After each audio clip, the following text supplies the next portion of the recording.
पिछले कुछ दिनों से एयर इंडिया लगातार सवालों के घेरे में है। पहले अहमदाबाद में एयर इंडिया का बोइंग विमान क्रैश हुआ और फिर इसके बाद कई शिकायतें आना शुरू हो गई कि किसी फ्लाइट में एसी नहीं चल रहा, किसी में पानी टपक रहा है। आखिर इतनी लापरवाही कैसे? हजारों लाखों रुपए खर्च कर जो यात्री एक देश से दूसरे देश जाने की इच्छा रखते हैं, उनकी जान कब चली जाए पता नहीं। अहमदाबाद में 12 जून को जब एयर इंडिया की फ्लाइट क्रैश हुई तो न सिर्फ कई परिवार उजड़ गए, बल्कि एयर इंडिया के सिस्टम पर भी सवाल खड़े हुए हैं। सवाल उठेंगे ही, क्योंकि आपके भरोसे हर दिन लाखों की संख्या में लोग हवाई सफर करते हैं। और हमारा सवाल अब यह है कि जब फ्लाइट्स टेक ऑफ करने की तैयारी में होती है तो उससे पहले अच्छे से उसकी देखरेख क्यों नहीं होती? क्यों ये तय नहीं हो पा रहा कि विमान में किसी तरह की कोई दिक्कत तो नहीं? अगर है तो उस पर ध्यान दिया जाए, बजाय इसके कि नज़रअंदाज कर लोगों की जान खतरे में डाली जाए।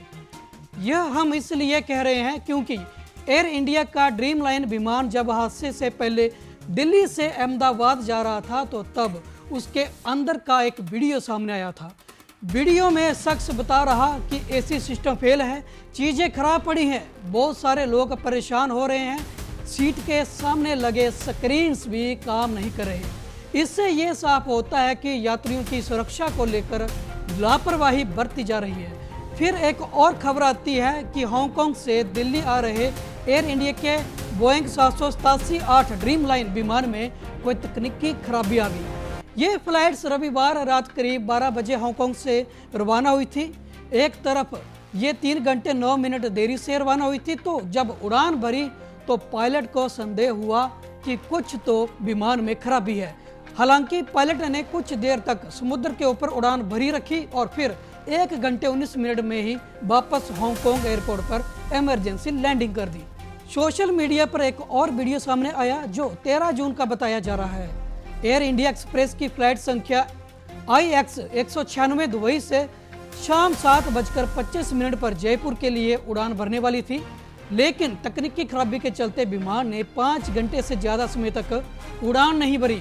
यात्री अंदर बैठे हुए थे लेकिन एसी बंद पड़े थे और खाने को भी कुछ नहीं मिला।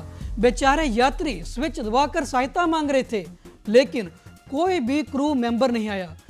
वीडियो में एक महिला एयर इंडिया की खस्ता हालत और लापरवाही बयां करती दिख रही है, जिससे आप भी जरूर सुने।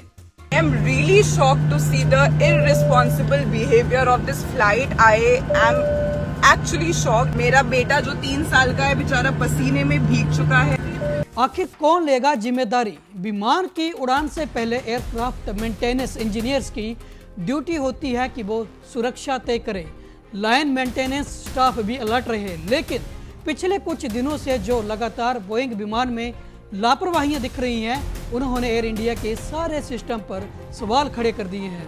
और आप भी अपनी राय दें कि आखिर इन घटनाओं के पीछे कमी कहां है, एयर इंडिया की कार्य प्रणाली में या फिर विमान बनाने वाली बोइंग कंपनी में। इसी के साथ राहुल राणा को दीजिए इजाजत। तब तक के लिए नमस्कार।